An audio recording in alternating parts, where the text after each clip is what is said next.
हमने जब से तेजस क्रैश होते हुए देखा,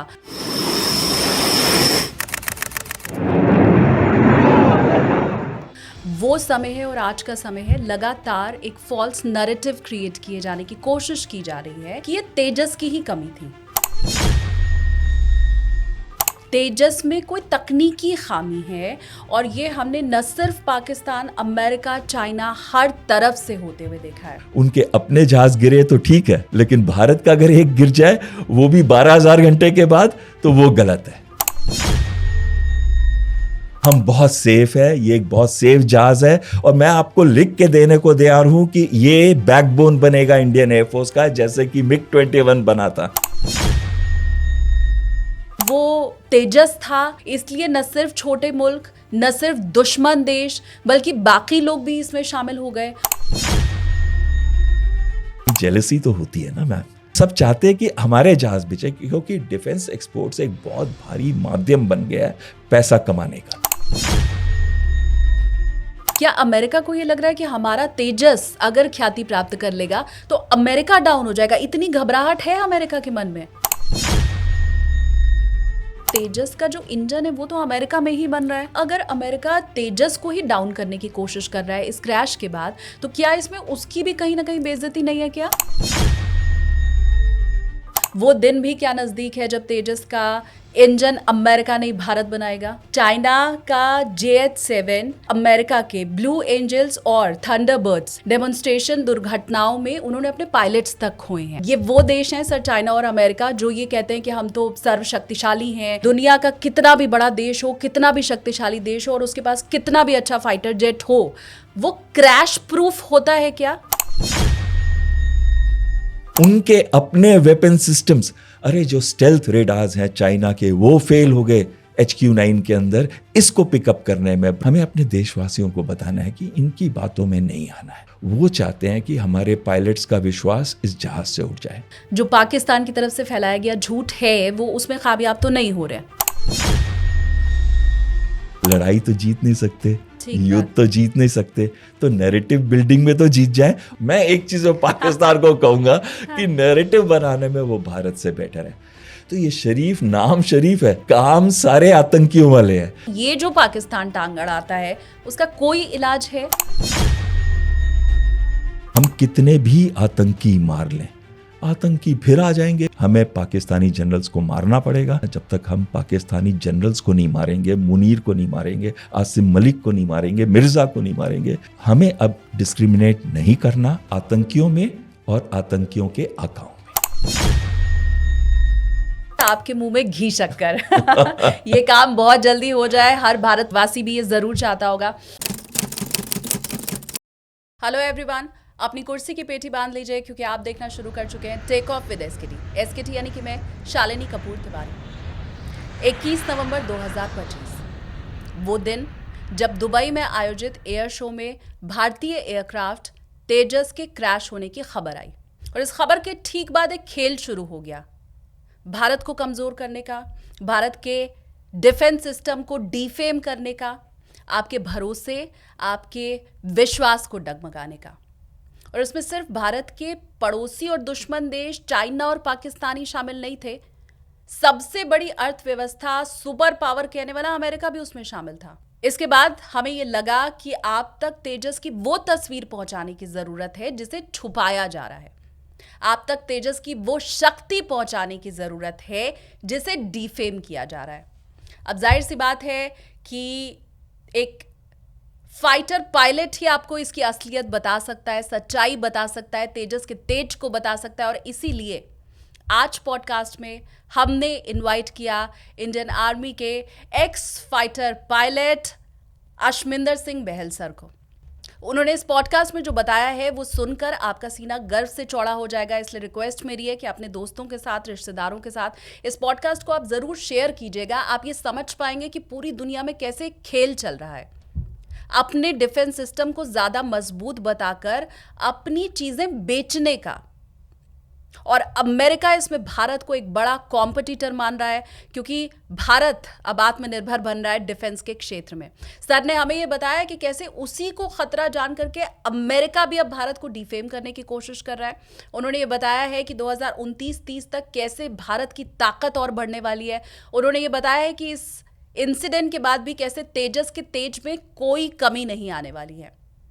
पाकिस्तान के नापाक मंसूबे, चाइना की चालें और अमेरिका की मंशा, इन तीनों को समझने में ये पॉडकास्ट आपकी बहुत बहुत बहुत मदद करने वाला है। इसके पहले कि आज के अपने मेहमान को मैं बोर्डिंग पास दूं, पूरे टीम एसकेटी की तरफ से पायलट विंग कमांडर नमाज सियाल को हमारी पूरी श्रद्धांजलि।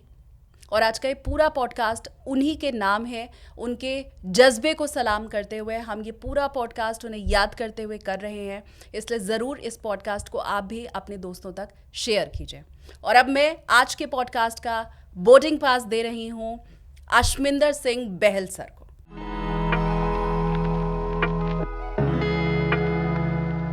सबसे पहले बहुत स्वागत है सर आपका। Shalini ji, thank you for calling me to this prestigious podcast. Thank you so much sir अपना टाइम देने के लिए। सबसे पहले तो मैं आपसे यही समझना चाहती हूँ सर कि हमने जब से तेजस क्रैश होते हुए देखा वो समय है और आज का समय है, लगातार एक फॉल्स नैरेटिव क्रिएट किए जाने की कोशिश की जा रही है कि ये तेजस की ही कमी थी, तेजस में कोई तकनीकी खामी है। और ये हमने न सिर्फ पाकिस्तान, अमेरिका, चाइना, हर तरफ से होते हुए देखा है। मैं पर्सनली ये मानती हूँ, माफ़ करें सर, मैं पर्सनली ये मानती हूँ कि तेजस हमारा प्राइड है, हम सबको गर्व है उसके ऊपर। लेकिन डिटेल में आप बता पाएंगे कि क्या ये तेजस की खामी है? शालिनी जी, एक चीज़ मुझे बताइए, तेजस ने पहले फ्लाइट कब की थी? 2001 में। कितने घंटे फ्लाई कर चुका है? 12,000 घंटे। और कितने एक्सीडेंट्स हुए हैं इसके अंदर? सिर्फ 2। मार्च 2024 में पहला हुआ था जब इंजन के अंदर ऑयल पंप फेलियर था, जिसकी वजह से इंजन सीजर हुआ, एक एयर एक्सरसाइज राजस्थान के अंदर, और उसमें पायलट ने इजेक्ट कर लिया था सेफली। और दूसरा ये एक्सीडेंट है। अब जो JF-17 है पाकिस्तान का जहाज़, उसके कितने एक्सीडेंट्स हुए हैं? उसने 2003 में फ्लाई करना शुरू किया था, उसके 5 एक्सीडेंट्स हो चुके हैं। मैं तो उन एक्सीडेंट्स की बात कर रहा हूँ जो पाकिस्तान में हुए हैं, और वो एक्सीडेंट्स जो म्यांमार में हुए, क्योंकि उन्होंने उनको जहाज़ दिए थे 16, लेकिन म्यांमार और नाइजीरिया को दिए थे 3। उन लोगों ने इसको ग्राउंड कर दिया है, यानी कि इसकी इतनी प्रॉब्लम्स थी, कहते थे स्ट्रक्चरल क्रैक्स आते हैं, रेडार को ओवरहीट करता है, इंजन प्रॉब्लम्स थी, मेंटेनेंस प्रॉब्लम्स थी। पर क्या कभी भी भारत ने कुछ कहा? क्या भारत ने मेमेज निकाले? क्या भारत ने मजाक उड़ाया, ट्रोल किया इसको? हम ये चीज़ें नहीं करते, हम रिजल्ट्स करते हैं। हमने 4 से 5 JF-17 को डिस्ट्रॉय किया था इस ऑप सिंदूर के अंदर, चाहे हवा में था या ग्राउंड में था। हमने 5 से 6 F-16 को डिस्ट्रॉय किया था हवा में और ग्राउंड के अंदर। तो क्या हमने कोई मजाक उड़ाया इन जहाज़ों का? हम तो अभी भी कहते हैं कि F-16 बहुत अच्छा जहाज़ है, और F-16C जो एडवांस्ड वर्जन है वो तो बहुत ही अच्छा है, एडवांस्ड है, 4.5 जनरेशन एयरक्राफ्ट है। हम उनको पुट डाउन नहीं करते, हमारे अपने जहाज़ की हम कैपेबिलिटी को शोकेस करते हैं, हम अपने आप को बेहतर बनाते हैं, हमारी टेक्नोलॉजिकल एडवांसमेंट जो है उसके ऊपर हम फोकस करते हैं। हम ये नहीं देखते कि दूसरे की लाइन छोटी करनी है या बड़ी करनी है।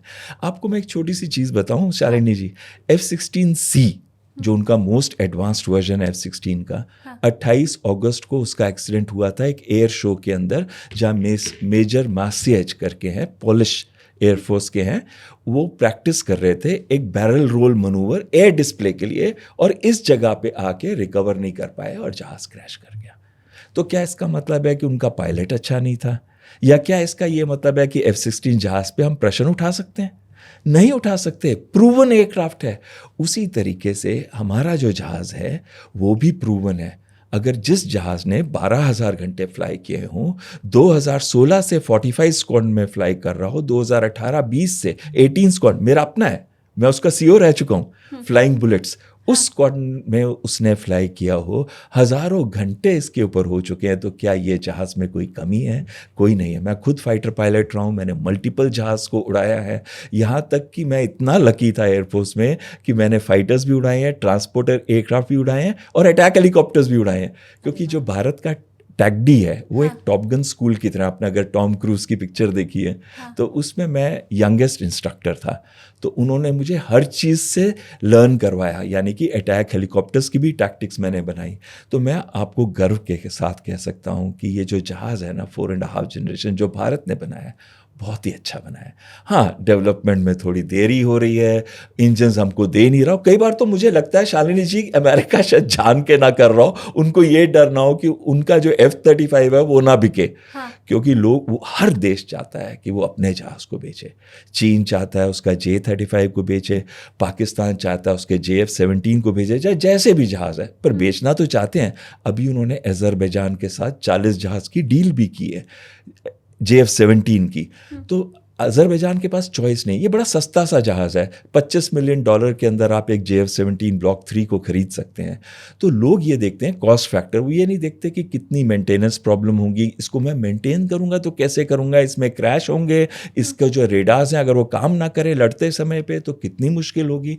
ये चीज़ें बाद में आती हैं। लेकिन जब ये बैटल प्रूवन नहीं है, वो कहते हैं बैटल प्रूवन है, अरे आपने टीरा वैली के अंदर, टीरा वैली है खैबर पख्तूनवा में, वहाँ इन्होंने JF-17 का इस्तेमाल किया प्रिसिजन बॉम्ब्स के साथ अपने लोगों के ऊपर अटैक करके। अरे 79 लोगों के ऊपर जब आप बॉम्ब करते हो, वो कोई बैटल प्रूवन तो नहीं हुआ ना। और फिर उन्होंने ये ज़रूर कहा है कि बलूचिस्तान लिबरेशन आर्मी के कुछ टारगेट्स को जो ईरान के अंदर बॉर्डर के पास थे उन पे अटैक किया। मैं तो ये कहता हूँ कि दूसरी साइड पे अगर कोई एयरफोर्स आपके साथ ना लड़ रही हो, आप निहत्तों पे अटैक करें, आप काबुल पे अटैक करें, आप खोस्त पे अटैक करें, आप पख्तिया, जो कि ये सब जगहें जो है अफगानिस्तान में है। हाँ। तो इस पे आप अपनी हवाई सेना का इस्तेमाल करें, जबकि अफगानिस्तान के पास कोई हवाई सेना है ही नहीं। उनके पास तो हार्डली कोई 21-22 जो A-27 या 37 करके जहाज़ है, जो कि कोई फाइटर जहाज़ भी नहीं है। तो उनके बारे में आप उनके साथ कंपेयर करोगे तो ये तो गलत हुआ ना। और उनका ना शालिनी जी एक नैरेटिव का जो बड़ा अच्छा है वो भारत से बेटर है। मैं एक चीज़ पाकिस्तान को कहूँगा कि नैरेटिव बनाने में वो भारत से बेटर है। उनका ना एक एजेंसी है, director general ISPR, inter services public relations, जो कि पूरी इंफॉर्मेशन वॉरफेयर की स्ट्रैटेजी बनाते हैं।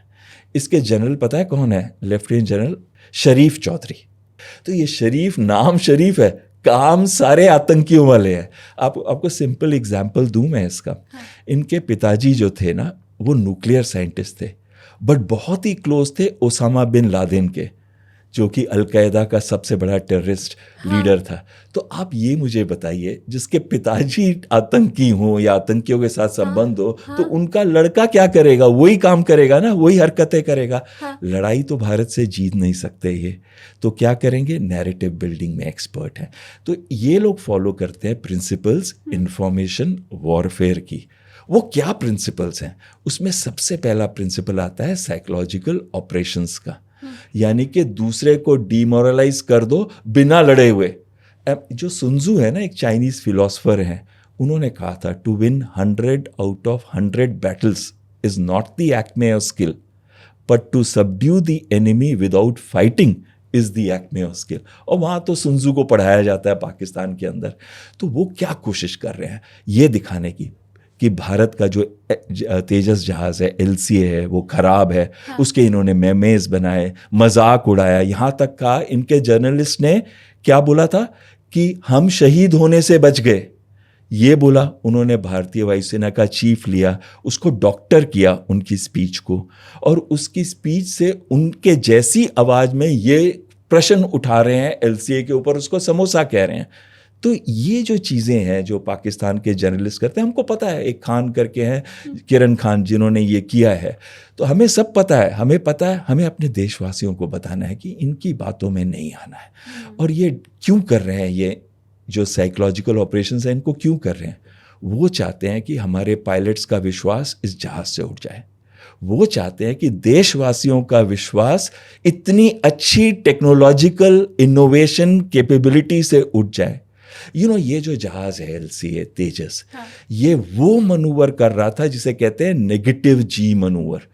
इसमें क्या होता है कि जो ब्लड नीचे जाने की जगह, आप अभी खड़े हैं ना, हाँ। तो नॉर्मली आप पे ऊपर 1 G का फोर्स है, यानी कि 1 ग्रेविटी का फोर्स है। तब अगर आपका सपोज वेट कितना होगा शालिनी जी?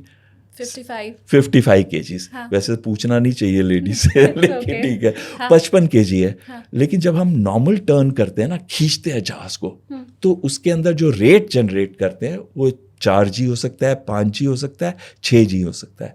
तो इसका मतलब क्या है, आपका जो बॉडी वेट है वो 5 या 6 हो गया। 5G का मतलब है 5 टाइम्स ग्रेविटी, आपका weight mass into gravity 5 times हो गया। तो ब्लड जो है वो नीचे जाना शुरू करता है और आंखों के आगे अंधेरा आना शुरू करता है, ग्रे आउट और फिर ब्लैक आउट। लेकिन जो नेगेटिव जी है वो उससे भी डेंजरस है, उसको रेड आउट बोलते हैं। उसमें क्या होता है, ये वाला मनूवर कर रहा था पायलट, आप देख रहे हैं कॉकपिट तो दिख रही थी हमको, लेकिन जहाज ऐसे जा रहा था। आप कभी भी ड्राइव कर रही हैं और आपने देखा कि रोड ऐसे जाती है नीचे, आपका ऐसा हुआ है कई बार? हाँ। वो नेगेटिव जी है। आपने तो सिर्फ 1.5 नेगेटिव जी किया है। पायलट उस समय 2.5 से 3 नेगेटिव जी के अंदर होता है, यानी कि जो ब्लड है उसकी आंखों में और ब्रेन में आ रहा है, तो उसको रेड आउट कंडीशंस पे भी ले जा रहा है। तो मैंने सर बंजी जंपिंग की है और उसमें भी लगभग मुझे ऐसा ही फील हुआ था ऋषिकेश में जब मैंने की थी। बिल्कुल। तो क्या वो बंजी जंपिंग या हम वो जो बड़े वाले झूले पे बैठते हैं जो राइड होती Absolutely. है, तो ये वैसे ही होता है क्या जब हम ऐसे नीचे आ रहे होते हैं? एब्सोल्युटली, जब आप नीचे आ रहे होते हैं और इसको क्या कर रहा था, ऐसे टर्न करके उसने नीचे किया था, आपको याद होगा, नोज ऐसे गिरा था। हाँ। उसमें मैक्सिमम नेगेटिव जी इस दौरान आ रहा था जब वो ये वाला टर्न कर रहा था, और इसके बाद जब यहां तक गया नेगेटिव, फिर इसके बाद पॉजिटिव जी। तो देखिए कहाँ जहाँ ब्लड आपके आंखों पे चला गया है, कहाँ जहाँ ब्लड आपके बिल्कुल पैरों पे चला जा रहा है। ये मनूवर बहुत कम लोग करते हैं और उसने कई बार किया, ये मलेशिया, सिंगापुर में भी हम लोगों ने डिस्प्ले किए हैं। और इस पायलट ने खासकर, ये तीसरा दिन था, ये पहला दिन नहीं था, लेकिन इसके साथ क्या हुआ है वो तो कोर्ट इंक्वायरी बताएगी। किस वजह से क्रैश हुआ है, चाहे वो इंजन का प्रॉब्लम था या वो पायलट का स्पेशल डिसोरिएंटेशन था, वो तो कोर्ट इंक्वायरी बताएगी। लेकिन सबसे डिफिकल्ट मनूवर है, इसीलिए ना पाकिस्तान के अंदर भी जो उनके प्रोफेशनल पायलट हैं, हाँ। उनको पसंद नहीं आया ये जो मेमेज बने और जिस तरीके से मजाक उड़ाया गया। एक विंग कमांडर आक्रम है, उनका जहाज F-16 जहाज था जो एरोबैटिक्स करते हुए क्रैश हो गया था एयर डिस्प्ले के लिए इस्लामाबाद के पास, और ये बात है 2020 की। तो उसके भाई ने बोला है कि ये जो काम कर रहे हो आप, ये सही नहीं है। उसके भाई ने प्रेस की है, ट्रिब्यूट दिया हमारे पायलट को, कहता मुझे आज अपना भाई याद आ रहा है, विंग कमांडर आक्रम। ये पाकिस्तानी पायलट के भाई की बात कर रहा हूँ, उसका भी आया है। और कई एक और विंग कमांडर है, एक मोडर, कहते हैं एक प्रोफेशनल पायलट का मजाक उड़ाना इनह्यूमेन है। ये एक अच्छे इंसान, एक अच्छी प्रोफेशनल फोर्स को, अब जब यह कारगिल का युद्ध हुआ, हाँ। हमने कितने सारे नॉर्थ लाइट इन्फेंट्री के इनके सोल्जर्स की डेथ हुई थी उसके अंदर। हमारे तो खैर 517 हुई थी, तो इनकी 3 गुना हुई थी। तो जब हम उनकी बॉडीज को देने गए तो उन्होंने रिफ्यूज कर दिया पाकिस्तान ने, आपको याद होगा। एकदम। लेकिन भारत ने उनका डिसरिस्पेक्ट नहीं किया उन बॉडीज का। जहां पे उन्होंने वापस ले लिए उनको प्रॉपरली इज्जत के साथ दिए, जहां उन्होंने वापस नहीं लिए इज्जत के साथ दफनाए। हाँ। पूरे उनकी रिस्पेक्ट करते हुए, उनके रिलीजियस ट्रेडिशंस को रिस्पेक्ट करते हुए हमने किया। भारत ऐसे काम नहीं करता जो वो करते हैं। हम रिस्पेक्ट देते हैं अपने पायलट्स को, हम रिस्पेक्ट देते हैं दुश्मन के पायलट्स को और दुश्मन के सोल्जर्स को भी, क्योंकि वो अपने देश के लिए लड़ रहे हैं। तो कहीं ना कहीं उनके देश के अंदर भी ये पसंद नहीं आया। तो ये तो हो गया साइकोलॉजिकल ऑपरेशंस। हाँ। लेकिन दूसरा होता है डिसइंफॉर्मेशन कैंपेन। उसमें भी ये माहिर हैं ISPR वाले। मदद किसकी लेते हैं? चीन की लेते हैं, टर्की की। आप बता रहे थे ना, इनके जो हैंडल्स होते हैं ये ना केवल पाकिस्तान के अंदर हैं, इनके हैंडल्स चीन में भी हैं, टर्की के अंदर भी हैं। और बड़ी व्यापक स्केल पे इन्होंने कोशिश की थी ये बताने की कि हमारे LCA का ऑयल लीक चल रहा था, आपको याद होगा। हाँ बिल्कुल, वो विजुअल भी इनफैक्ट सामने आए हैं और यही बताने की कोशिश की जा रही है कि ये ऑयल लीक है। हालांकि पानी का लीक था वो। हाँ। कोई ऑयल लीक भी नहीं था। और लेकिन वो लीक भी नहीं था, वो जो पानी आता है 100T के बाद वो वाला निकलता हुआ ऑयल लीक वगैरह। और ये PIB ने फैक्ट चेक किया और इसको प्रूव किया, डिसप्रूव किया कि ये गलत है जो पाकिस्तानी बोल रहे हैं। उसके बाद नहीं बोला इन्होंने, फिर उसके बाद नहीं बोला जब इसको PIB ने फैक्ट चेक किया और डिसप्रूव कर दिया। हाँ। लेकिन क्या कोशिश कर रहे थे वो वो कोशिश कर रहे थे कि इस मल्टीपल हैंडल से पूरे ग्लोबल में एक ऐसा इंप्रेशन बनाया जाए कि जो भारत की टेक्नोलॉजिकल इनोवेशंस है, डेवलपमेंट है, LCA तेजस जो है एक खराब जहाज़ है, एक अच्छा जहाज़ नहीं है, रिलायबल जहाज़ नहीं है, अनरिलायबल है। तो ये कोशिश की थी, इसको क्या बोलते हैं, डिसइंफॉर्मेशन कैंपेन, ताकि चाइना अपना J-35 बेच सके। टर्की बना रहा है इस समय कान 5th जनरेशन फाइटर, और पाकिस्तान अपना JF-17 बेच सके और साथ में हमारे देश को पुट डाउन कर सके। लड़ाई तो जीत नहीं सकते, युद्ध तो जीत नहीं सकते, तो नैरेटिव बिल्डिंग में तो जीत जाए। और ये तीसरा रीजन है, नैरेटिव बिल्डिंग। हालांकि मैं आज सर जब अब HAL के जो वक्तव्य हैं वो पढ़ रही थी, तो उन्होंने क्लियरली बोला है कि ना तो इससे तेजस के प्रोडक्शन में कोई कमी आने वाली है और ना ही हमारे हौसले में कोई कमी आने वाली है। मतलब जो पाकिस्तान की तरफ से फैलाया गया झूठ है वो उसमें कामयाब तो नहीं हो रहे। आपने बहुत ही अच्छी बात कही है। क्या एक क्रैश ये डिटरमिन करेगा कि जो हमने टेक्नोलॉजिकल कैपेबिलिटी आज हमारे देश ने अचीव की है, HAL ने की है, हमारी रिसर्च ऑर्गेनाइजेशंस ने की है, ADA ने की है, एरोनॉटिकल डेवलपमेंट एजेंसी जो है जो इसके प्रोजेक्ट के डिज़ाइन के पीछे है, उन्होंने की है, क्या एक क्रैश से वो सारी की सारी मिट्टी हो जाएगी? चांस ही नहीं है। अरे आप बताइए, JF-17 के तो 5 क्रैश हो सके हैं और F-16 के मैंने आपको 2 क्रैश बताए जो कि एयर डिस्प्ले में हुए हैं, और मैंने आपको म्यांमार का क्रैश अभी नहीं बताया JF-17 का। उसी तरीके से जितने भी ग्लोबल एयर शोज होते हैं, एक छोटा सा फिगर दूं मैं आपको सिविल एयर डिस्प्लेस का, 20 साल का अप टू 2013 US के अंदर 174 क्रैश हुए हैं एयर डिस्प्लेस के। तो ये जो एयर डिस्प्लेस है, हम लोग क्या होता है, हम लोग फ्लाई करते हैं at the limits of aircraft. जो एयरक्राफ्ट का फ्लाइट एनवेलप है उसकी लिमिट पे फ्लाई करते हैं, और हमारे पायलट इतने अच्छे होते हैं कि उनकी भी लिमिट पे फ्लाई करते हैं। एरोडायनेमिक लिमिट होगी या एरोमेडिकल लिमिट होगी उनकी, उस तक फ्लाई करते हैं हम, एरोमेडिकल लिमिट तक। कहाँ नेगेटिव जी, कहाँ पॉजिटिव जी, और वो पायलट हमेशा से इस जहाज़ को सेफली लेके आया था। अब तो कोर्ट इंक्वायरी बताएगी कि इसमें क्या हुआ। कुछ भी हुआ हो, मैं ये कह रहा हूँ कि इतने सारे क्रैश वर्ल्ड में हुए हैं, दुनिया में हुए हैं, भारत में अगर सिर्फ 2 क्रैश हुए 12,000 घंटे के अंदर, हम बहुत सेफ है, ये एक बहुत सेफ जहाज है। और मैं आपको लिख के देने को तैयार हूँ कि ये बैकबोन बनेगा इंडियन एयरफोर्स का, जैसे कि MiG-21 बना था। ये ज़रूर होगा, और ये चीज़ होगा। हो सकता है समय लगे, 10 साल लग जाए, लेकिन ये ज़रूर होगा। हम इंतज़ार करेंगे सर उस दिन का, क्योंकि जैसे मैंने शुरू में ही कहा कि तेजस हम सब का गर्व है। हमने देखा था कि ऑपरेशन सिंदूर के समय भी उसने पेट्रोलिंग का काम किया था और वो बहुत अहम था। मैंने कुछ डेटा जब कल मैं पढ़ रही थी सर वो निकाला था, और मैं चाहती हूँ कि हमारे व्यूवर्स भी इसे जाने। फिर मैं आपसे सवाल पूछूंगी। चाइना का JH-7 J-10S डेमो फ्लाइट्स में उन्होंने खो दिए हैं। इसके अलावा अमेरिका के ब्लू एंजल्स और थंडरबर्ड्स, इन दोनों के बारे में जब मैंने पढ़ा तो उनकी टीमों ने भी F-18 जैसा आपने बताया भी, और F-16 आपने बताया, डेमोन्स्ट्रेशन दुर्घटनाओं में उन्होंने अपने पायलट्स तक खोए हैं, ये मैंने पढ़ा। इसके अलावा ये वो देश हैं सर, चाइना और अमेरिका, जो ये कहते हैं कि हम तो सर्वशक्तिशाली हैं, हमसे अच्छे जेट्स कोई नहीं बना सकता है। तो मैं चाहती हूँ कि पहले आप ये क्लैरिफाई करें कि दुनिया का कितना भी बड़ा देश हो, कितना भी शक्तिशाली देश हो, और उसके पास कितना भी अच्छा फाइटर जेट हो, वो क्रैश प्रूफ होता है क्या? कोई भी जहाज क्रैश प्रूफ हो ही नहीं सकता, क्योंकि जो फ्लाइंग है इनहेरेंटली अनसेफ होती है। आप एक ऐसे डायमेंशन में जा रहे हो, 3rd डायमेंशन में, जिसमें तीनों डायमेंशन होता है, ऊपर नीचे साइडवेज और फिर टर्न राइट लेफ्ट। आप एक मीडियम में नहीं है, 2 डायमेंशन में नहीं है। ज़मीन पे जब आप गाड़ी चलाते हैं तो 2 डायमेंशन है, आगे पीछे या साइड पे होगा, लेकिन एयर में तो एक तीसरा डायमेंशन भी आ जाता है ना। तो ये 3 डायमेंशन में जो कि आप इनहेरेंटली कहते हैं हम अनसेफ, इसका ये मतलब नहीं है कि सेफ नहीं है, बट जो सेफ्टी फैक्टर होता है वो कभी भी ये नहीं कह सकता कि एक्सीडेंट कभी होगा ही नहीं। इस साल के जो एयर डिस्प्लेज हैं, 4 एक्सीडेंट्स हुए हैं, 4 क्रैशेस हुए हैं। आपने F-18 और F-16 का बता दिया, लेकिन 2 और भी हुए हैं।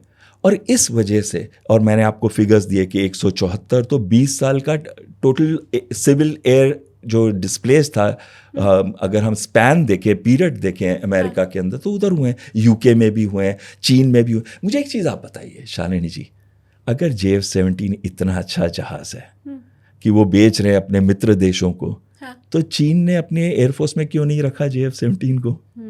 ठीक So, बात। आप जो भी बोले, लेकिन जब भी हम फ्लाइंग करते हैं रोड के अंदर, आप कितने एक्सीडेंट्स होते हैं? वर्चुअली एवरी मिनट कोई ना कोई एक्सीडेंट भारत के अंदर हो रहा है, किसी न किसी जगह के अंदर बिल्कुल। कोई ना कोई जान जा रही है with in a few minutes in India, anywhere, कहीं पे भी आप देखें तो हर जगह। अरे रोड सेफ नहीं है, हम तो फ्लाई कर रहे हैं ना, एक अलग एलियन एनवायरनमेंट के अंदर है, लेकिन तब भी बहुत सेफ है। जितनी एयर में एक्सीडेंट्स हुए हैं पर 100,000 आवर्स, अगर हम उनको जमीन के साथ कंपेयर करते हैं, रोड के साथ कंपेयर करते हैं, तो कहीं भी नहीं। Road accidents are hundreds of times more, मतलब उससे भी ज्यादा है रोड एक्सीडेंट्स। और रोड एक्सीडेंट्स की कोई तुलना ही नहीं कर सकता हवा के साथ। तो ये कहना कि एयर में कभी एक्सीडेंट्स नहीं होंगे, ये गलत है। कोई पायलट, वैसे एक सेइंग है एयरफोर्स के अंदर, there are old pilots and there are bold pilots but there are no old and bold pilots। तो कहीं ना कहीं एक्सीडेंट्स जो होते रहते हैं, कई बार ऐसा होता है कि सर्कमस्टांसेस ऐसे बन जाते हैं, क्योंकि इसमें वेदर भी बहुत बड़ा रोल प्ले करता है, इसमें जहाज में भी तकनीकी खराबी आ सकती है, इसमें पायलट भी मिस्टेक कर सकता है, और इसमें ये सारे सर्कमस्टांसेस जब मिल जाते हैं तो जहाज कितना भी अच्छा हो तो एक्सीडेंट हो सकता है। ये कहना कि LCA अच्छा जहाज नहीं है, इसका सेफ्टी रिकॉर्ड इस समय अगर आप मेरे से कहें, और मैं एक प्रोफेशनल पायलट रह चुका हूँ, टॉप गन स्कूल का इंस्ट्रक्टर रहा हूँ, तो थोड़ी तो वैल्यू होगी ना मैम इसमें। अरे बिल्कुल तो सर। मैं एक लाइन में ये कहूँगा कि तेजस का सेफ्टी रिकॉर्ड इस समय बेस्ट है, हाईली एजाइल है, हाईली मनूवरेबल है। ये वो मनूवर कर सकता है जो बहुत कम जहाज दुनिया के करते हैं। बहुत अच्छा एग्जाम्पल भी आपने दिया सर, रोड एक्सीडेंट का जब आपने कहा तो मेरे दिमाग में यही चल रहा था कि हर समय रोड एक्सीडेंट हो रहे हैं, लेकिन हम गाड़ी पर तो सवाल नहीं खड़ा कर देते। आप 10 लाख की गाड़ी खरीदिए या 10 करोड़ की गाड़ी खरीदिए, उससे एक्सीडेंट नहीं होगा, वो एक्सीडेंट प्रूफ है, ये गारंटी आपको कोई नहीं दे सकती। गाड़ी फिर भी चल रही है, गाड़ियाँ बिक भी रही हैं, और ड्राइविंग के ऊपर, सड़क के ऊपर, हमारी जर्नी के ऊपर हमें फुल कॉन्फिडेंस है भी। तो हमें वैसे ही कॉन्फिडेंस तेजस के ऊपर भी रखना है, हमें उतना ही कॉन्फिडेंस अपने पायलट्स के ऊपर भी रखना है, और ये जो फॉल्स नैरेटिव फैलाने की कोशिश की जा रही है, हमें उससे बचना है। मुझे लेकिन आप ये समझाएं कि जो इससे भी, पहले एक छोटा सा एग्जांपल दे दूं अगर आप परमिट करें प्लीज सर। मैम, जो F-16 की डेमोन्स्ट्रेशन टीम थी, तो उसके जो लीडर थे टेलर, ये इसी शो के अंदर, दुबई शो के अंदर जब ये क्रैश हुआ ना, तो उन्होंने बहुत अच्छे शब्दों के अंदर ट्रिब्यूट दिया हमारे पायलट को, विंग कमांडर सियाल को। और उन्होंने ये कहा कि एक प्रोफेशनल पायलट और एक प्रोफेशनल जहाज के लिए हम अपना शो कैंसिल करते हैं। ये होता है बड़प्पन, ये होता है उस देश के लोग जो जहाज की टेक्नोलॉजी में वे अहेड हैं दूसरों से। वो लोग फ्लाई कर रहे हैं F-16, जो उनका मोस्ट मॉडर्न एरोबेटिक एयरक्राफ्ट भी है, उसको ही उन्होंने डिस्प्ले कैंसिल कर दिया, ट्रिब्यूट देने के लिए हमारे पायलट को और हमारे जहाज को। सलाम है ऐसे लोगों को और हमारे पायलट्स को ख़ास करके। मैं इसमें ये भी समझना चाहती हूँ सर कि पाकिस्तान का जब फाइटर जेट क्रैश होता है, हम कुछ सवाल नहीं खड़े करते, जैसा अभी आपने बताया, वहाँ तक तो बात समझ में आती है। लेकिन बाकी जो बड़े बड़े देश हैं, जब उनके जेट के साथ ऐसी दुर्घटना होती है, उनका प्लेन क्रैश होता है, हम तब भी कुछ नहीं बोलते। ये अचानक से क्यों? जब आप ये बता रहे हैं कि ये बहुत साधारण बात है, ऐसे फ्लाइंग शोज में होता रहा है पहले भी क्रैशेस होते तो रहे। ये अचानक से क्यों है कि भारत का वो तेजस था, इसलिए न सिर्फ छोटे मुल्क, न सिर्फ दुश्मन देश, बल्कि बाकी लोग भी इसमें शामिल हो गए, उनकी तरफ से भी बातें आनी शुरू हो गई। क्या वजह है इसके पीछे? देखिए, पाकिस्तान के पहले मैं बात करूंगा, फिर बाकी देशों की भी करूंगा। पाकिस्तान का जो नैरेटिव बिल्डिंग है ना, ये 2 रीजंस की वजह से है। सबसे पहले ये है कि भारत का वो मुकाबला नहीं कर सकते युद्ध में, तो वो आतंकियों का इस्तेमाल करते हैं। लेकिन अपने देश के अंदर, अब आपने देखा मुनीर ने 7th कॉन्स्टिट्यूशनल अमेंडमेंट की है आर्टिकल 243 में, और अपने आप को बिल्कुल पावरफुल, सिंगल सोल पावरफुल बना लिया, और लाइफ लॉन्ग के लिए उनके अगेंस्ट कोई एक्शन नहीं लिया जा सकता। ना केवल वो फील्ड मार्शल होंगे, वो होंगे CDFP, तो यानी कि चीफ ऑफ डिफेंस फोर्सेस। तो तीनों, आर्मी, नेवी, एयरफोर्स को वो कमांड करेंगे। क्यों करने की इनको ज़रूरत है? क्योंकि उनकी जो बेसिक वायबिलिटी है एज अ आर्मी जो अपने आप को एस्टैब्लिशमेंट कहती है, हाइब्रिड गवर्नेंस के अंदर रहती है और पीछे से जो उनके पॉलिटिकल एस्टैब्लिशमेंट को कठपुतलियों की तरह नचाती है, तो उसका जो वजूद है वो तब तक है जब तक कोई ऐसा नैरेटिव ना हो कि हमारे जहाज़ बहुत अच्छे हैं, हम बहुत पावरफुल हैं, इंडिया तो ऐसे ही है, उसके इतने सारे जहाज़ गिर गए, उनकी टेक्नोलॉजिकल कैपेबिलिटी कुछ भी नहीं है। अगर उनका अपना जहाज़ जो उन्होंने बनाया, जैसे वो कहते हैं JF-17, वो कहते हैं 53%, तो उनका अगर वो हम क्लेम मान भी लें कि 53 से 57% उनका है, बाकी 43 से 47% तो अभी भी वो चीन के अंदर बन रहा है। तो कहीं ना कहीं क्या वो टोटली उनका जहाज़ है? वो कोड डेवलपमेंट चीन करता है। इतनी प्रॉब्लम्स भी हैं, तो अपने वजूद को रखने के लिए अगर वो भारत की लाइन को छोटा करना चाहते हैं, और इस समय पूरे विश्व के अंदर जिस तरीके से भारत उभर रहा है, तो कहीं ना कहीं जेलसी तो होती है ना मैम। और लोग भी ये चाहते हैं कि उनके जहाज बिके, ग्रिपिन बिके, यूरोफाइटर टाइफून बिके, F-16 बिके, F-35 बिके, J-35 बिके, Su-57 बिके। तो सब चाहते हैं कि हमारे जहाज बिके, क्योंकि डिफेंस एक्सपोर्ट्स एक बहुत भारी माध्यम बन गया है पैसा कमाने का। नहीं, इसका मतलब क्या अमेरिका इंडिया को कॉम्पिटिटर के तौर पे देख रहा है? क्या अमेरिका को ये लग रहा है कि हमारा तेजस अगर ख्याति प्राप्त कर लेगा तो अमेरिका डाउन हो जाएगा? इतनी घबराहट है अमेरिका के मन में? देखिए, उभरने से पहले अगर कुचल दिया जाए तो वो बेटर है कि नहीं है, जबकि भारत उभर नहीं रहा, उभर चुका है। और ये चीज़ें बहुत लोगों ने रिकग्नाइज कर ली है। और आपकी बात बिल्कुल सही है कि अगर आज से इसको पेंट कर दिया जाए जहाज को, हाँ, कि ये एकदम यूजलेस है, अनरिलायबल है, तो सोचिए हमारा जहाज तो कभी बिकेगा भी नहीं। आज हमारे डिफेंस एक्सपोर्ट्स 23,622 करोड़ थे, ये मैं पिछले साल की बात कर रहा हूँ, 2024-25 की, और हम उनको बढ़ा के 50,000 करोड़ तक ले जाने वाले हैं 2029-30 तक। तो अगर हमारी टेक्नोलॉजिकल डेवलपमेंट को वो पुट डाउन कर दें तो उनके हथियार ज़्यादा बिकेंगे, हमारे कम। तो नैरेटिव बिल्डिंग जो आजकल चल रही है, हाँ, ये एक हथियार है, ये वेपनाइज करती है नैरेटिव्स को, ताकि वो दूसरे देशों को पुट डाउन कर सके, उनकी लाइनों को कमज़ोर कर सके, छोटी बना सके, ताकि उनके अपने जहाज़ ज़्यादा बिके। तो ये जो डेवलपमेंट भारत में चल रही है, ये किसी को भी पसंद नहीं आ रही है। क्यों पसंद आएगी? क्योंकि भारत उभर रहा है। कल भारत भी तो, अभी तो हम एशिया की बात करते हैं, हाँ, मैं तो कह रहा हूँ विश्व के अंदर अभी तीसरा पोल भारत बहुत जल्दी बनने वाला है, चाहे इकोनॉमिकली हो, डिफेंस की तरफ से, और वैसे भी हम 3rd लार्जेस्ट आर्मी है, 4th लार्जेस्ट एयरफोर्स है, 7th लार्जेस्ट नेवी है, ओवरऑल देखें तो 4th लार्जेस्ट आर्म फोर्सेज हैं। हम बहुत जल्दी 3rd लार्जेस्ट की पोजीशन पे जा रहे हैं। उसके बाद कंपटीशन किसको होगा? नंबर 1 या नंबर 2 को। तो अगर अभी से पुट डाउन करें वो बेहतर है कि जब वो उभर जाएगा तब कोशिश करें। उनके अपने जहाज गिरे तो ठीक है, लेकिन भारत का अगर एक गिर जाए, वो भी 12,000 घंटे के बाद, तो वो गलत है। ये बहुत शानदार बात आपने सर समझाई है, क्योंकि हम अभी तक ये समझ रहे थे कि हम रक्षा क्षेत्र में आत्मनिर्भर बन रहे हैं। ये बहुत बहुत कायदे की बात मुझे समझ में आई है कि आत्मनिर्भर तो हम बन ही रहे हैं, हम वो एक्सपोर्ट भी कर रहे हैं। और जो नंबर्स आपने बताए कि 2029-30 तक हम कितना आगे इसमें जा चुके होंगे, ये आई एम श्योर हम में से कोई नहीं सोच रहा है। हमें सिर्फ इतना मालूम है कि हम आत्मनिर्भर बन रहे हैं, हमारा पैसा बचेगा कि जी हमें बाहर से नहीं मंगाना पड़ेगा। अभी आपको एक छोटा सा एग्जाम्पल दूं मैम। हाँ। सबसे पहले चीज़ हमने देखी थी कि हमने सेल की थी ब्रह्मस मिसाइल की, हाँ, $375 मिलियन की फिलीपींस को। आज इंडोनेशिया, मलेशिया, बहुत सारे देश हैं जो ब्रह्मस खरीदना चाहते हैं। क्या किसी को पसंद आएगा? ये किसी को पसंद नहीं आएगा। हाँ। उनके अपने वेपन सिस्टम्स, अरे जो स्टेल्थ रेडार्स हैं चाइना के, वो फेल हो गए HQ-9 के अंदर। इसको पिकअप करने में, ब्रह्मस को पिकअप करने में, स्कैल्प को पिकअप करने में जो भारत ने यूज़ की थी, पर ज़्यादातर ब्रह्मस ने जो रोल प्ले किया है ऑप सिंदूर के अंदर, वो भी एक इम्पैक्ट था। हम आउटकम्स पे बिलीव करते हैं, हम रिजल्ट्स पे बिलीव करते हैं। हमने दर्शा दिया था कि 11 से 12 एयर बेसेस को ख़त्म कर दिया था। आज भी उनका एक एयर बेस जो है रहीम यार खान ICU के अंदर है। तो सोचिए हमारी मिसाइल का कितना बड़ा प्रोपेगेंडा इस समय चल रहा है पूरे वर्ल्ड के अंदर। तो कहीं ना कहीं भारत को पुट डाउन करने का बहुत अच्छा तरीका है, अगर कोई भी छोटी सी चीज़ मिल जाए इन देशों को।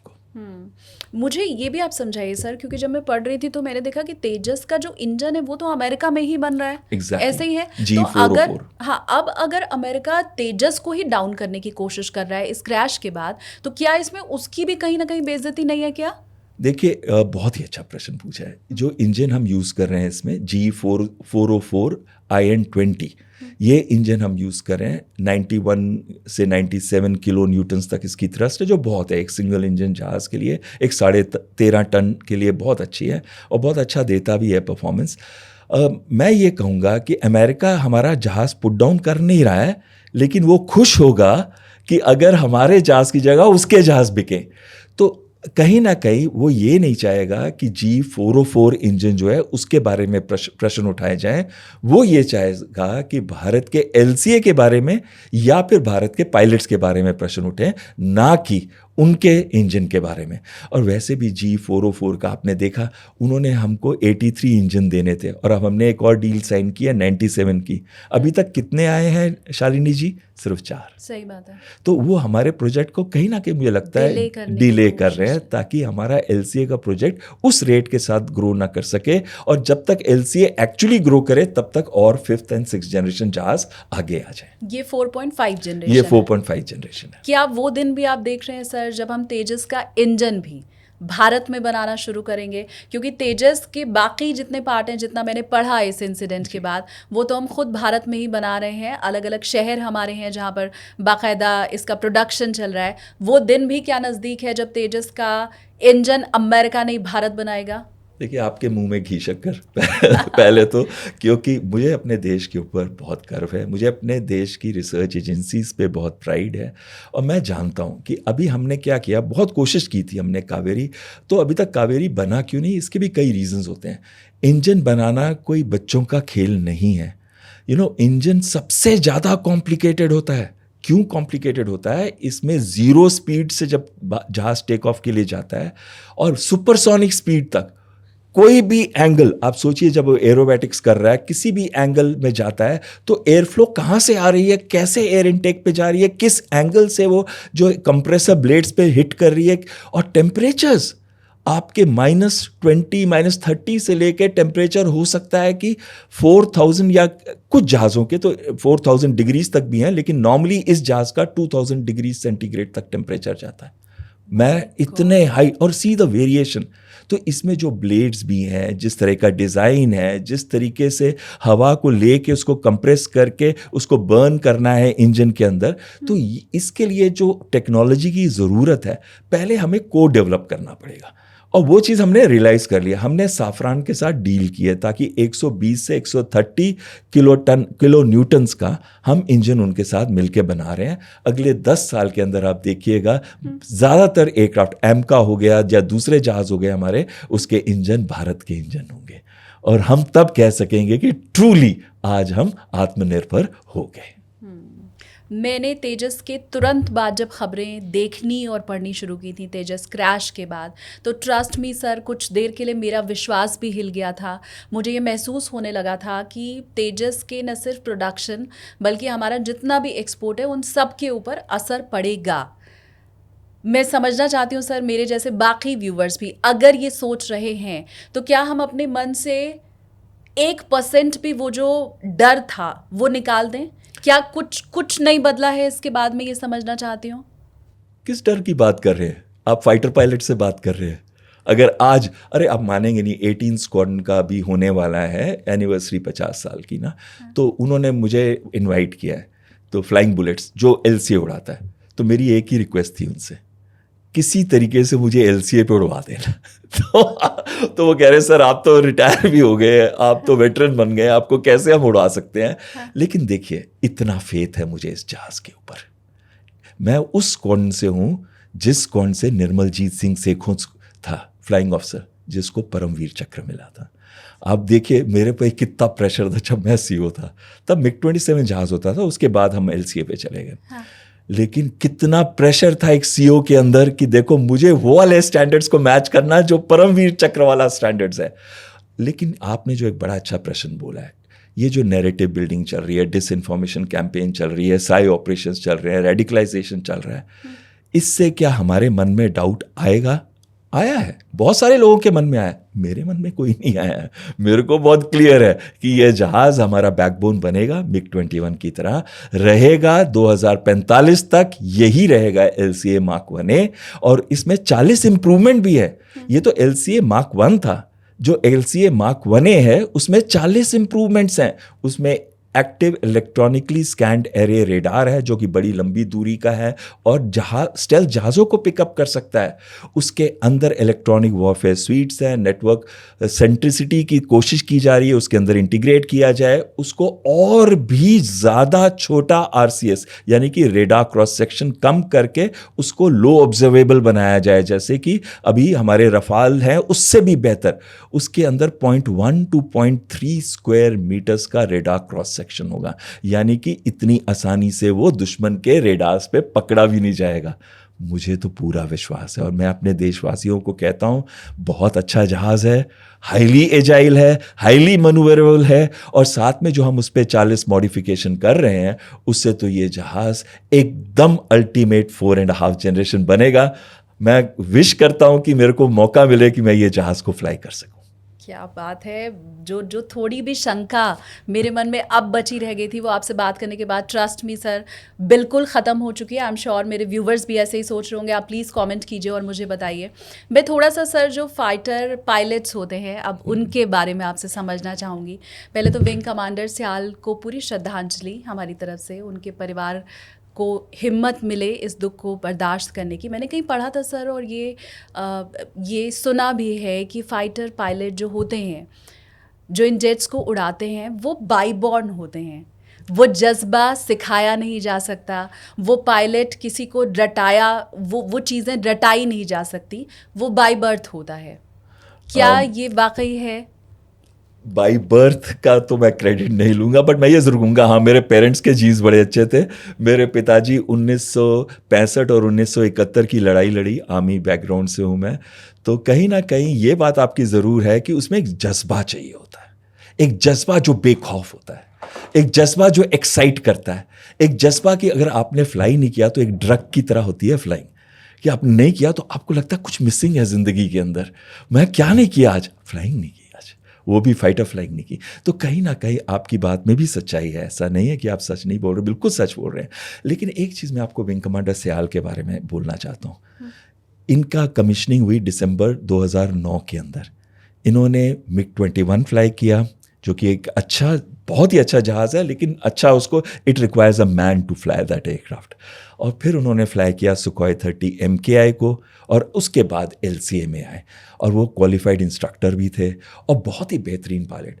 तो कहते हैं बहुत काम रहते थे, जब भी प्रेशर सिचुएशन आती थी बहुत कामली डिसीजन लेते थे और फ्लाइंग में एक्सेप्शनल थे, इसीलिए तो उनको चूज़ करके भेजा गया था। और उनके पिताजी जो है ना, वो एक पहले आर्मी मेडिकल कोर में थे, उसके बाद प्रिंसिपल बने, वो स्कूल के एजुकेशन कोर्स से जाके प्रिंसिपल बने रिटायरमेंट से पहले।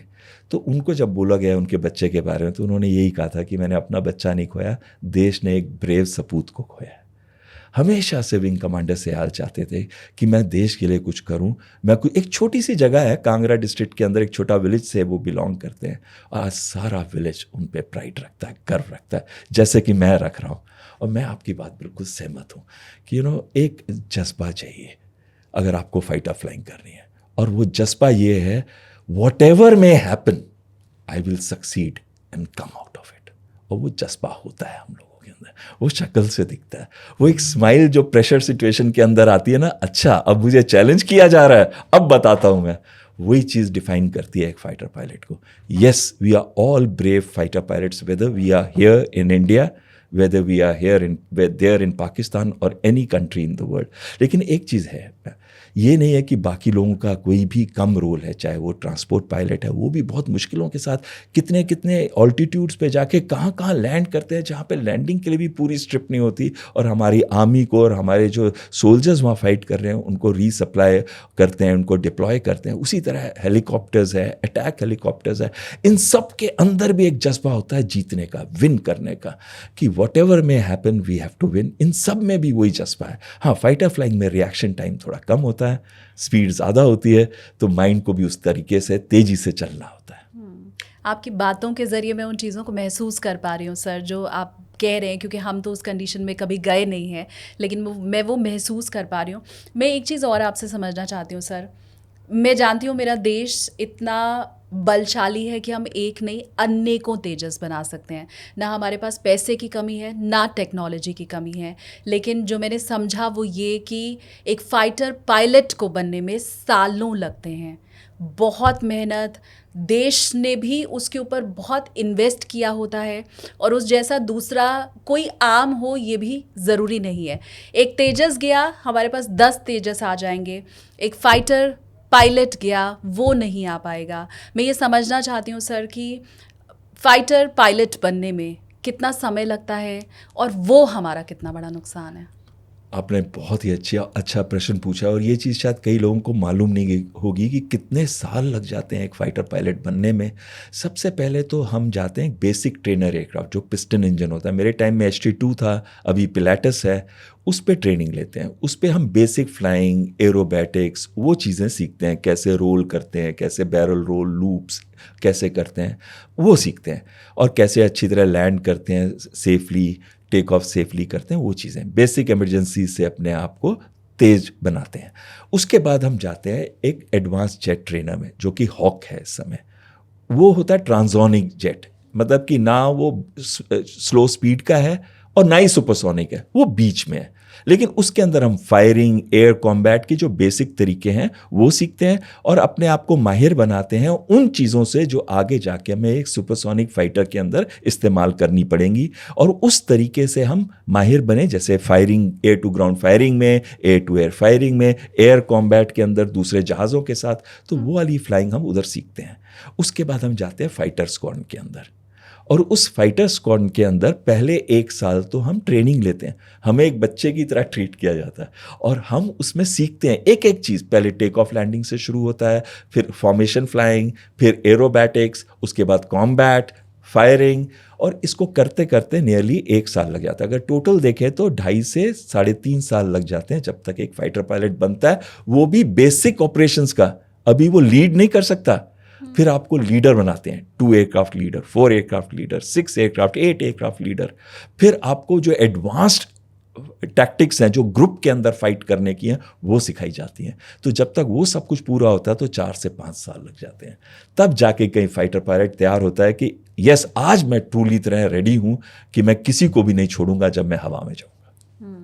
आपके समय से और अभी के टाइम तक अगर आप देखें तो आपको कितनी तब्दीली होती हुई दिखाई दे रही है, फाइटर पायलट्स में भी, हमारे जेट्स में भी, हमारी ताकत में भी, हमारी आत्मनिर्भरता में भी? वो क्या बदलाव कब से आपने महसूस किया, और अभी हम कहाँ हैं? देखिए, जब हम फ्लाई करते थे ना, तो फ्लाइंग तो वही है, चाहे आप लो speed, high speed, supersonic speed पे फ्लाई करते हैं। लेकिन जो टेक्नोलॉजी है उसमें बहुत बड़ा बदलाव आ गया है। पहले हम लोग कैसे नेविगेट करते थे, हम MTD बोलते थे उसको, मूविंग थंब डिस्प्ले। मैप होता था, मैप पे हमारा थंब चलता रहता था जैसे हम आगे फ्लाई करते जा रहे हैं। फिर हम ग्राउंड टू मैप, ग्राउंड में फीचर देखा, मैप में देखा, फिर मैप में आगे देखा कौन सा आने वाला है, फिर ग्राउंड में देखा, फिर उसको टाइमिंग देखा, फिर उससे डिसाइड किया हम कितना लेफ्ट राइट है। तो ये सब कुछ मैनुअली हमारे दिमाग से करना पड़ता था। और या इमेजिन करिए 1000 किलोमीटर की स्पीड, आज तो GPS है, एडवांस्ड इनर्शियल नेविगेशन सिस्टम्स हैं, डायरेक्ट नैव अटैक सिस्टम है जैगुआर के अंदर। उसी तरीके से आप सुखोई 30 या LCA के अंदर तो उससे भी एडवांस सिस्टम्स है, और मल्टीपल सिस्टम्स है कि अगर एक फेल हो जाए तो दूसरे भी अवेलेबल होंगे। तो ज़्यादातर काम तो आजकल जहाज़ खुद ही कर देते हैं, लेकिन फिर भी पायलट को रहना पड़ता है ऑन द बॉल, बिकॉज अगर वो ऑन द बॉल नहीं रहेगा तो क्या होगा, वो अगर कोई भी सिस्टम पैकअप कर गया तो फिर उसको समझ नहीं आएगा कि मैं रिकवर कैसे करूं उस सिचुएशन। तो हम उसकी भी प्रैक्टिस करते हैं आज भी, जबकि हमारे पास इतनी अच्छी टेक्नोलॉजी है। तो टेक्नोलॉजी को बदलते हुए देखा है। GPS को पहला इस्तेमाल मैंने 1990 में शुरू किया था, GPS का इस्तेमाल करना जहाज़ों के अंदर, MiG-23 में, MiG-27 के अंदर। उसी तरीके से मैंने देखा उभरते हुए जो जहाज़ अब आ रहे हैं वो इतने एडवांस्ड है कि उसमें फ्लाई बाय वायर सिस्टम है। पहले हम मैनुअल होते थे, यानी कि केबल्स कनेक्ट करती थी और उसको हम केबल्स से कंट्रोल करते थे, टर्न्स को, ऊपर जाना, नीचे जाना। अब है flight computer systems, flight control computer systems, FCC, जिससे हम पायलट का जो जाता है करना, उसको सेंस करता है वो कंप्यूटर, इलेक्ट्रॉनिक सिग्नल भेजता है और कंट्रोल्स फिर अपने आप मूव करते हैं और उसको ऑप्टिमाइज भी कर देता है कि अगर पायलट ये चाहता है कि इतने रेट से टर्न करे जहाज, तो उसको उस तरह से ऑप्टिमाइज भी कर देता है। तो कितना एडवांसमेंट हो चुका है आज, लेकिन जज्बा वही है, पायलट्स भी वही हैं, दम भी वही चाहिए और उसी तरह दिमाग की तेजी भी वही चाहिए। और वो सब हमारे पायलट्स के पास है, भारत के पास है, और उसी को हम सब सलाम भी करते हैं सर। मेरे एक व्यूवर हैं जिनका ये सवाल है जो अब मैं आपसे पूछने जा रही हूँ, क्योंकि हमने हर जगह सुना कि ये बहुत ख़तरनाक होता है, जब ऐसे शोज़ होते हैं तो वहाँ पे भी परिस्थितियाँ कई बार नेगेटिव हो जाती हैं। आपने खुद बताया कि कितनी क्रिटिकल सिचुएशन होती है। उनका ये पूछना है कि जब इतनी परेशानियाँ हो सकती हैं, जब ये इतना जोखिम भरा है, तो फिर ऐसे एयर शोज़ की ज़रूरत ही क्या है? क्यों ही करना है? क्यों ही अपने पायलट्स की जान जोखिम में डालना है? बहुत ही अच्छा प्रश्न पूछा आपके दर्शक ने। मैं उसको ये बताना चाहता हूँ कि जब भी हम मार्केट करते हैं किसी को, तो जहाज़ जिसने ख़रीदना है वो तो कैपेबिलिटीज़ देखना चाहेगा ना। तो इस वजह से हवा में उड़ के वो जहाज़ की एजिलिटी और मनूवरेबिलिटी को, जैसे कि LCA की जो बेस्ट टेक्निक है वो है नेगेटिव जी मनूवर, जो बहुत कम जहाज़ कर सकते हैं। इतने लोग आकर्षित हुए थे, इतने डिफेंस एनालिस्ट आकर्षित हुए थे, इतनी कंपनीज आई थी देखने के लिए इसको परफॉर्म कर रहा था जब LCA। तो कहीं ना कहीं जब हम फ्लाइट एनवेलप के लिमिट्स तक फ्लाई करते हैं और फ्लाइट एनवेलप की लिमिट्स के साथ साथ पायलट की लिमिट तक फ्लाई करते हैं, तो हम दूसरे को दर्शा रहे हैं कि ये जहाज़ बाकी जहाज़ों से कितना बेहतर है।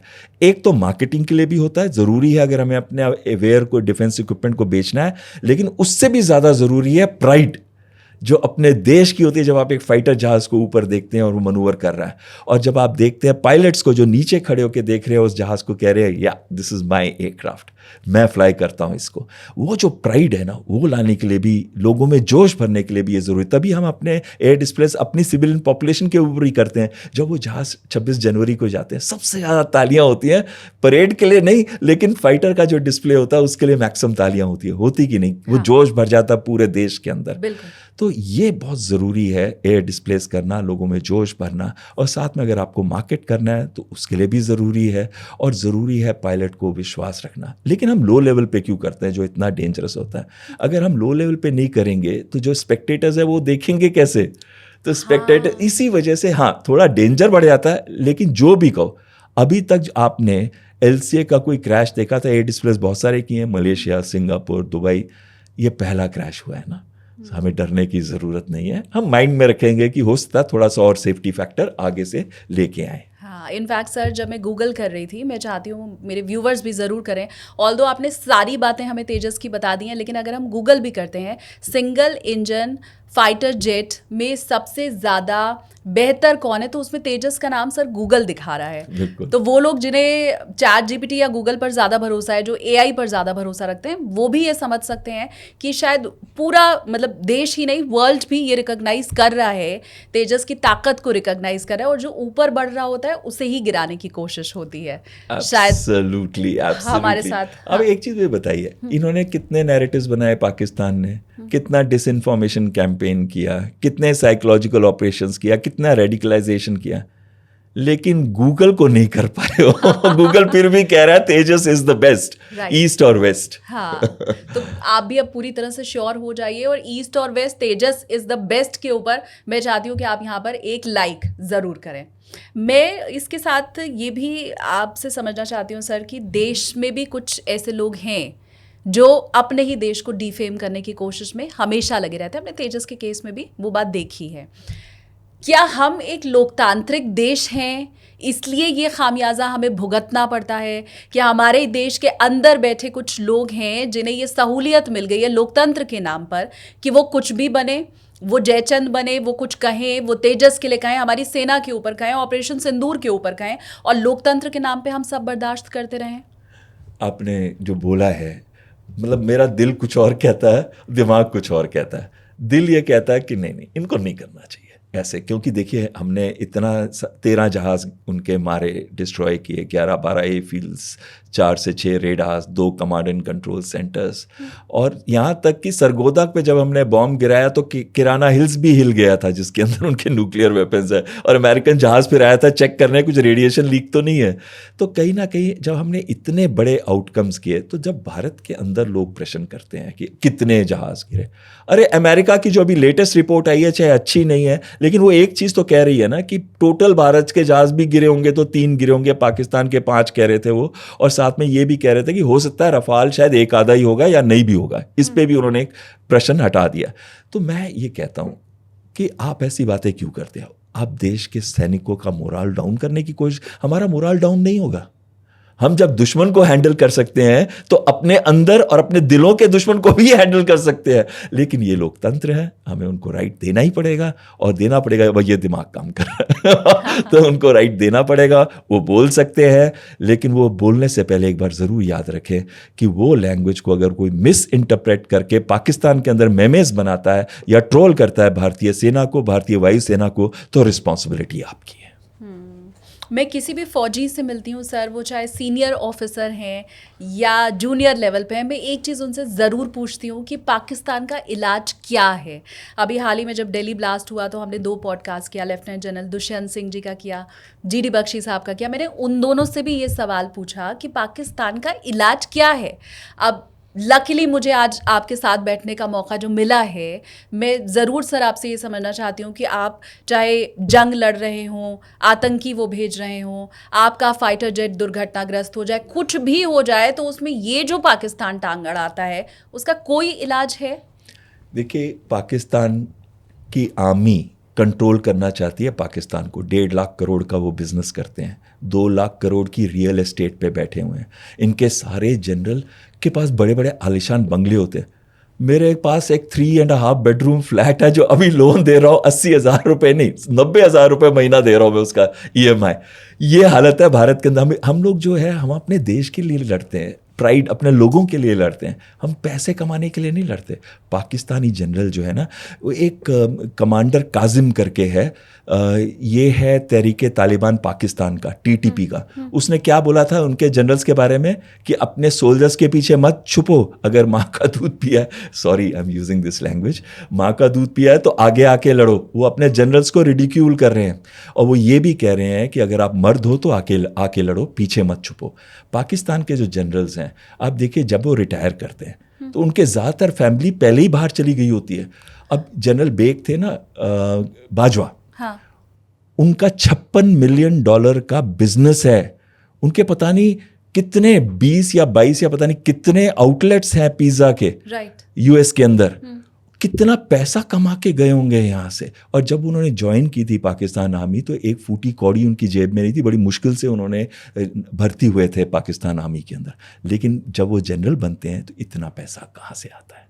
तो उनका जो एम है, अगर वो पॉलिटिशियंस को, अगर पाकिस्तान की आम जनता को दबाना चाहते हैं, तो पाकिस्तान आर्मी का जो वजूद है वो भारत को थ्रेट दिखाना, और भारत के ऊपर अपने जो होता है ना कि भारत तो कुछ भी नहीं है हमारे सामने, डरा के रखना उनको। तो उस वजूद के लिए वो ये सारे नैरेटिव्स, ये सारे साइकोलॉजिकल ऑपरेशंस करते हैं। और क्योंकि वो एक्चुअली में हमारे साथ लड़ नहीं सकते, क्योंकि हर टाइम हारे हैं। चाहे वो कारगिल वॉर था, 1971 की लड़ाई थी जहाँ 93,000 ने सरेंडर किया था, और हमने उनको भी बड़ी अच्छी ट्रीटमेंट दी थी, क्योंकि हम लोग अच्छे लोग हैं। वी डोंट बिलीव इन जो मरा हुआ उसको क्या मारना। तो लेकिन उसके अंदर वो लोग ये क्यों करते हैं? वो लोग इसलिए करते हैं कि अगर वो खुद नहीं लड़ सकते तो वो आतंकियों का इस्तेमाल करते हैं। और इसी वजह से जैश ए मोहम्मद हो गया, लश्कर तैयबा हो गया, या फिर हिजबुल मुजाहिदीन हो गया, उनको पूरा सपोर्ट। अगर आपको याद हो, हमने 100 के करीब आतंकी मारे थे ऑप सिंदूर के अंदर। हाँ। और उसमें मसूद अजहर जो कि सरंगना है जैश ए मोहम्मद के, उनके अपने 14 के करीब क्लोज एंड डिस्टेंट रिलेटिव मारे गए थे। तो पाकिस्तान गवर्नमेंट ने 1 करोड़ रुपया दिया था हर ऐसे टेररिस्ट को जो मारा गया था, जो जैश ए मोहम्मद से लिंक रखता था। ठीक बात। तो उनके जनाजे में उनके आर्मी चीफ आकर के खड़े हुए थे, आतंकी के जनाजे में। बहुत बड़ी बात कह रहे हैं आप, आतंकी के जनाजे को गार्ड ऑफ ऑनर देना, हाँ। पाकिस्तान का फ्लैग देना, और ये सब कुछ उन्होंने किया। और उनके सीनियर जो जनरल्स थे वो भी आए थे, सीनियर ऑफिसर्स भी आए थे। तो मैं ये कहना चाहता हूँ कि अगर हमको आतंकवाद हटाना है भारत से, हमें इन जनरल्स के मन में खौफ लाना पड़ेगा। हम कितने भी आतंकी मार लें, आतंकी फिर आ जाएंगे, फिर रिक्रूट, जैसे अभी जैश ए मोहम्मद रिक्रूटमेंट कर रहा है, लाहौर में भी कर रहा है, कराची में भी कर रहा है और कई जगह पे कर रहा है। यहाँ तक कि वो इस बार पहली बार ही सिंध में बहुत बड़े तरीके से कर रहा है रिक्रूटमेंट। और अब कहाँ चले गए हैं वो लोग? खैबर पख्तूनख्वा में चले गए हैं उनके सेंटर्स। तो वो उनको अगर हमने मारना है, हमें 10, 100, 1000 भी मार लें, कोई फ़र्क नहीं पड़ना, जब तक हम पाकिस्तानी जनरल्स को नहीं मारेंगे, मुनीर को नहीं मारेंगे, आसिम मलिक को नहीं मारेंगे, मिर्ज़ा को नहीं मारेंगे। ये 3 M कहता हूँ मैं, इन 3 M को इनको 4th M के साथ नहीं मिलाएंगे, मौत, और 5th M के द्वारा मिसाइल, तब तक ये प्रॉब्लम सॉल्व होने वाली नहीं है। हमें पाकिस्तानी जनरल्स को मारना पड़ेगा, जैसे कि सुलेमान को मारा था, सुलेमानी को मारा था, या जो अमेरिकन्स करते हैं या इसराइलीज करते हैं, वो जनरल्स को मारते हैं और उसकी वजह से खौफ हो जाता है और फिर आतंकवाद पे कुछ टाइम के लिए अंकुश आ जाता है। हाँ। हमें अब डिस्क्रिमिनेट नहीं करना आतंकियों में और आतंकियों के आकाओं में। बहुत शानदार सर, और मुझे लगता है पूरा देश आपकी इस बात के साथ होगा। मेरे व्यूवर्स कमेंट करके बताएंगे। मैंने ठीक यही सवाल जीडी बख्शी साहब से भी पूछा था कि सर हम एयर स्ट्राइक तो कर देते हैं, हम एयर स्ट्राइक करने के बाद फिर ये कहते हैं कि हमने आतंकियों को मारा है, आम नागरिकों को नहीं मारा है, लेकिन क्या आतंकियों के अड्डे सिर्फ बॉर्डर पर ही हैं? क्या पूरा पाकिस्तान आतंकियों का अड्डा नहीं है? क्या उनके जो नेता हैं, उनके आर्मी चीफ हैं, क्या ये उन्हें नहीं उकसाने का काम करें? तो सीधी सी बात है, जो रास्ता आपने दिखाया है कि अब सिर्फ आतंकियों को मार के काम नहीं चलेगा, बल्कि पाकिस्तान में जो इसे बढ़ावा उसकी सेना दे रही है, उसको सबक सिखाने की ज़रूरत है। सर, क्योंकि मेरा भी ये जो पॉडकास्ट है, हम इसमें टेक ऑफ करते हैं, फिर लैंडिंग की ओर आगे बढ़ते हैं, तो अपने इस पॉडकास्ट में लैंडिंग की ओर आगे बढ़ते हुए मैं आखिर 1-2 सवाल आपसे, क्योंकि हम तेजस पर चर्चा कर रहे हैं, उससे रिलेटेड लेना चाहूँगी। हमने दिल्ली ब्लास्ट के बाद देखा कि सैफुल्लाह सैफ की तरफ से ये बात कही गई कि हम भारत पर हमला करेंगे, भारत को मारेंगे बांग्लादेश के रास्ते। मैं ये समझना चाहती हूँ कि एक तरफ चाइना, दूसरी तरफ पाकिस्तान, तीसरी तरफ बांग्लादेश की धरती का भी अब इस्तेमाल आतंकवाद फैलाने के लिए भारत में, इन सब को रोकने में तेजस का तेज कैसे काम करेगा? देखिए, जब से शेख हसीना भारत आई हैं और मोहम्मद यूनुस वहाँ गए हैं, बांग्लादेश की टेरिटरी को बनाया जा रहा है ताकि आतंकवाद वहाँ से पनप सके। ISI की 2 बार डेलीगेशंस वहाँ जा चुकी है। अगर आपको याद हो, रंगपुर में लाल मनोहर हट एयरफील्ड को दोबारा से, जो वर्ल्ड वॉर 2 की एयरफील्ड है, उसको दोबारा से बनाने की कोशिश की जा रही है। वहाँ से वो हमारे सिलीगुड़ी कॉरिडोर को मॉनिटर कर पाएंगे। तो बड़ी लंबी सोच है। इनकी ट्राइलैटरल मीटिंग्स हुई हैं चीन, पाकिस्तान और बांग्लादेश की, और बांग्लादेश की आर्मी डेलीगेशंस वहाँ पे गई हैं पाकिस्तान के अंदर, उनके तीनों चीफ से भी मिली हैं। तो कहीं ना कहीं वो कोशिश कर रहे हैं कि बांग्लादेश की टेरिटरी को इस्तेमाल किया जाए, जैसे आपने बहुत ही बखूबी बताया, और वहीं पे हमारा तेजस का तेज आ जाता है। अगर हम तेजस का मार्क 1 जो 40 इंप्रूवमेंट ला रहे हैं, अगर हम इसमें इंटीग्रेशन करते हैं अस्त्रा 2, फिर अस्त्रा 3, और इंटीग्रेशन करते हैं ब्रह्मोस का जो नेक्स्ट जनरेशन मिसाइल है, क्योंकि जो ब्रह्मोस की ओरिजिनल मिसाइल है वो बहुत ही हैवी है और वो तेजस पे अभी फिट नहीं हो सकती, तो उसकी लाइटर वर्जन एक नेक्स्ट जनरेशन मिसाइल बना रहे हैं, वो फिट हो सकती है। अब उसकी रेंज भी बढ़ाई जा रही है। तो अगर हम ये करेंगे तो तेजस का तेज से भी कहीं पे भी रहते हुए, चाहे हम अरेबियन सी पे हों, चाहे वो हम बांग्लादेश पे हो, चाहे कहीं पे भी हो, कोई भी टारगेट सिस्टम, पाकिस्तान 400 किलोमीटर की विड्थ का देश है और लेंथ पे देखिए कितना होगा, 700 किलोमीटर के आसपास, इससे ऊपर नहीं है। तो कहीं ना कहीं भारत अगर चाहे और अगर हमारे तेज आगे बढ़ते रहे, तो आप देखिएगा पाकिस्तान का कोई भी ऐसा हिस्सा नहीं है जो हमारी पकड़ से दूर हो, और इसमें तेजस तब भी काम आएगा। और मैं चाहता हूं कि हमारी HAL इससे एक सीख ले कि देखिए ये झटका है, पर एक एक्सीडेंट से कोई भी टेक्नोलॉजी खत्म नहीं होती, और उनको ये सीख लेते हुए अब इस पे अपना पूरा मिशन मोड से काम करना है। हमारे रक्षा मंत्री राजनाथ सिंह की तरफ से अभी एक बयान दिया गया जिसमें वो ये कह रहे हैं कि बॉर्डर कब बदल जाएं ये कोई नहीं जानता। उन्होंने साफ साफ ये कहा कि आज सिंध भारत से अलग हो सकता है, लेकिन कल ये कब वापस आ जाए ये कोई नहीं जानता। इस बयान को आप किस ढंग से देखते हैं? देखिए, मेरे लिए एज अ मिलिट्री मैन बयान बड़ा क्लियर है। आगे अगर पाकिस्तान ने कुछ भी किया, या आप हम ऑप सिंदूर 2.0 करें दिल्ली का ब्लास्ट को देखते हुए, जो लाल किला में हुआ था, तो अगर हम चाहें बाद में कि हमें इसका भी जवाब देना है, तो पाकिस्तान का कोई भी ऐसा हिस्सा नहीं है जो इस समय ट्रबल ना हो। आप मानेंगे नहीं, सिंध के अंदर आप बात कर रहे हैं ना, तो सिंध में जब पाकिस्तान आर्मी वापस आई ऑप सिंदूर से तो लोगों ने पत्थर मारे। तो इनके सैनिक, ये उस पे है, मीडिया में है, हाँ। इसके विजुअल्स, और उस पे उनके सैनिक कह रहे थे मैं तो देश के लिए लड़के आ रहा हूँ। तो कह रहे थे तो कोई देश के लिए लड़के नहीं आ रहा, ये सिंध है, हमारा पानी तो तुमने रोक के रखा हुआ है। क्योंकि ज़्यादातर पानी जो इंडस वाटर का आता है उसका मेजर पानी का यूटिलाइजेशन पंजाब के अंदर होता है, पाकिस्तान पंजाब, भारत का पंजाब नहीं। हाँ। तो पाकिस्तान पंजाब में होता है। और कई डैम बना रहे थे वो, माफ़ कीजिएगा, कई कैनाल्स बना रहे थे वो लोग, और वो कैनाल्स बना के पानी को डाइवर्ट करने की और कोशिश की जा रही थी, क्योंकि वो चाहते थे कि पाकिस्तानी पंजाबी जो हैं, जो इस समय मुनीर से खफा थे, या फिर जो पाकिस्तान की जो लोकल पार्टीज़ हैं, शहबाज शरीफ की और दूसरी जो बिलावल भुट्टो की हैं, तो उससे नाराज़ थे, तो वो उनकी तरफ आ जाएं। लेकिन उससे क्या होगा कि पानी कम हो जाएगा सिंध के लिए। इस वजह से सिंध के अंदर बहुत बड़ी नाराज़गी है। हालांकि वो प्रोजेक्ट फिर रोक दिया गया है, लेकिन सिंध अभी चाहता है कि वो पाकिस्तान से विश्वास उसका उठ चुका है। वैसे भारत से जो ज़्यादातर लोग गए थे ना, वो भी उनमें से काफ़ी सारे तो सिंध में सेटल हुए थे, अगर आपको याद हो। अब उनको भी लग रहा होगा क्या गलती कर दी हमने, भारत कहाँ से कहाँ पहुँच गया, और पाकिस्तान तो वही है, 44% उनकी भुखमरी है।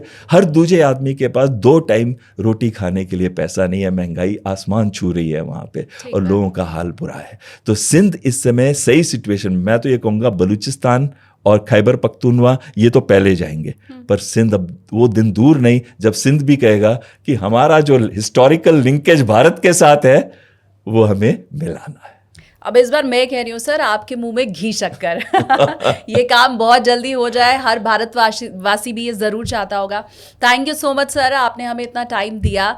मैं हमारे हर जो फाइटर पायलट हैं उन तक नहीं पहुँच सकती, उन्हें धन्यवाद नहीं कह सकती, लेकिन आपके ज़रिए उस हौसले को, उस जज्बे को सलाम, और हमारे देश के जितने फौजी भाई हैं उन सबको सलाम। Thank you so much. Transport और हेलीकॉप्टर पायलट्स को हाँ, भी, इंजीनियर्स को भी, डेफिनेटली सर, सबको सैल्यूट है। जय हिंद सर। जय हिंद, जय भारत।